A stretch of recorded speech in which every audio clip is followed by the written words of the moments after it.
नमस्कार. मालकच जर नास्तिक असतील तर गुलाम हे देवाचा बाजार मांडणारच. तेच महाराष्ट्रात दिसून आलेलं आहे. नाशिक येथील त्र्यंबकेश्वराचं दर्शन घेण्यासाठी 3,000 रुपयाची मागणी करून VIP दर्शन देण्यात येत होतं. आणि या प्रकरणी पोलिसांनी जो काळा बाजार झाला त्यात शरद पवार गटाच्या पुरुषोत्तम अडलक यांना अटक केलेली आहे. शरद पवार गटाचे हे नेते कार्यकर्ते लोकांकडून 3,000 रुपये घ्यायचे आणि त्यांना VIP दर्शन द्यायचे. असा हा श्रद्धेचा काळा बाजार त्यांनी मांडला होता. आणि नाशिक पोलिसांना याची कुणकुण लागल्यावर त्यांनी त्या अडगळला अटक केली. आता प्रश्न असा आहे की हे महाराष्ट्रात पहिल्यांदाच होत आहे का? तर निश्चितच उघडकीस आलेलं हे पहिलंच आहे. हा अडगल जो आहे तो त्र्यंबकेश्वरात मंदिराचा विश्वस्त आहे, ट्रस्टी आहे. आणि त्यामुळे तो आपलं वजन वापरून 3,000 रुपये घ्यायचा आणि लोकांना थेट 10 मिनिटात दर्शन द्यायचा. त्याच वेळेस रांगेत उभे राहिलेले अनेक भाविक हे मात्र तात्काळातच राहायचे. आता अडगळला अशा प्रकारे देवाचा काळा बाजार मांडण्याची प्रेरणा कुठून मिळाली असेल? तर निश्चितच आपल्या पक्षाचे मालक म्हणजे शरद पवार यांच्याकडून मिळाली असेल.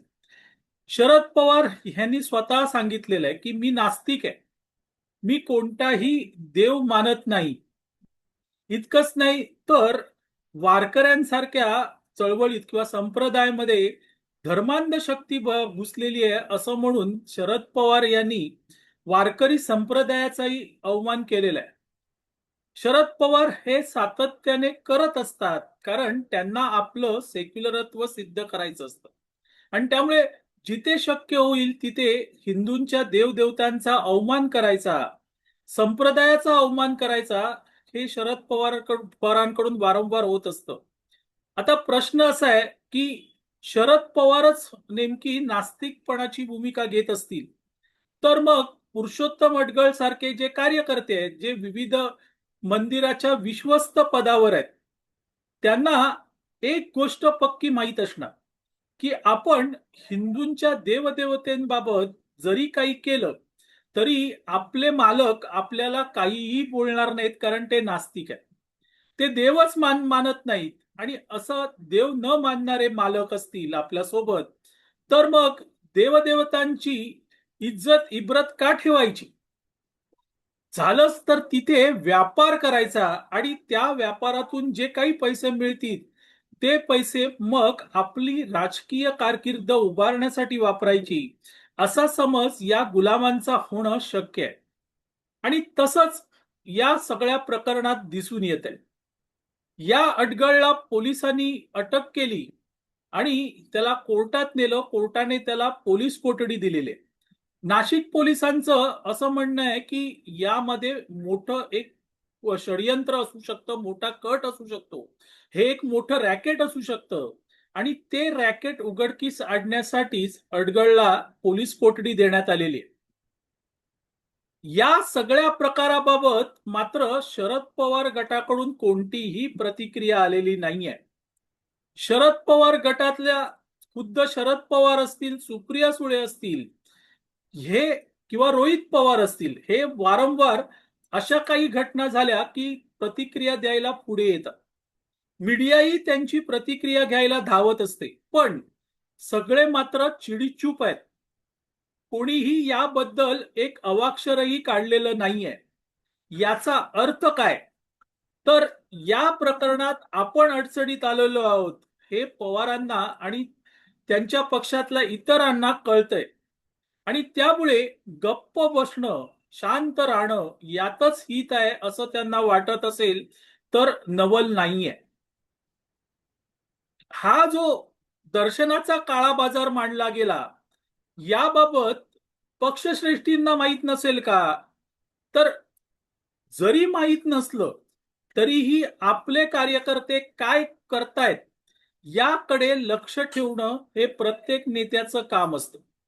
किंवा पवारांनी पुढे येऊन हे तरी सांगावं की अडगळ आमचा नाहीये, तो आमच्या पक्षात नाहीये.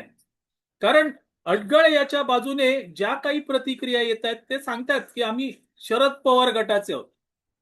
नगर परिषद त्या निवडणुकीत शरद पवार गटाला आम्ही पाठिंबा दिला होता. आता हे एवढं सगळं असताना सगळेजण चिडीचूप काय? महाराष्ट्रात हे प्रकरण उघडकीस आलेलं आहे त्र्यंबकेश्वराच्या मंदिराबाबत.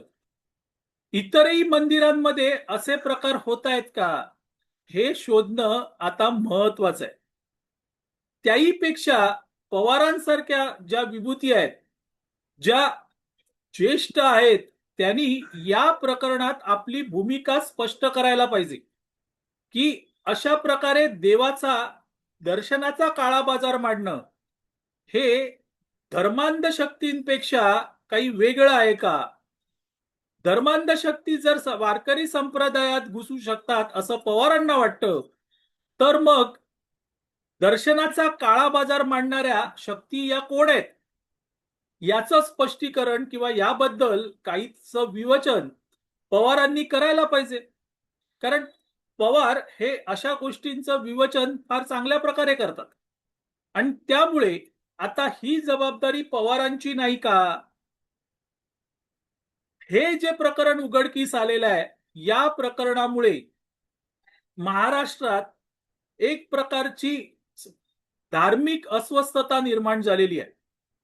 कारण जो श्रद्धाळू आहे, जो भाविक आहे, तो देवाच्या दर्शनाला जातो, तासन तास लाईन मध्ये उभा राहतो, पण पैसे घेऊन थेट ज्या वेळेस अशा प्रकारे दर्शन दिलं जातं तेव्हा त्या भाविकाला काय वाटत असेल?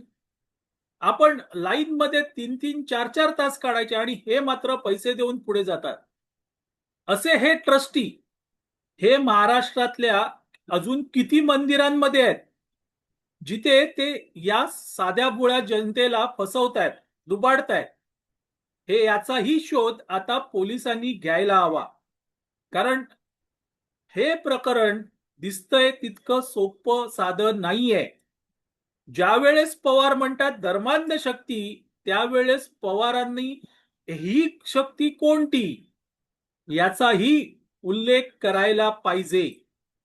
आता महाराष्ट्र पोलीस किंवा नाशिक पोलीस याच्यावर कारवाई करतीलच, पण पवारांसारख्या ज्येष्ठ नेत्यांनी याबाबत भूमिका स्पष्ट करणं अत्यंत गरजेचं आहे. असो मंडळी, तुर्तास इथे थांबतो. मी आबा माळकर आपली रजा घेतो. आपल्याला हा व्हिडिओ आवडला तर लाईक करा, शेअर करा, लक्षवेधला सबस्क्राईब करा. धन्यवाद.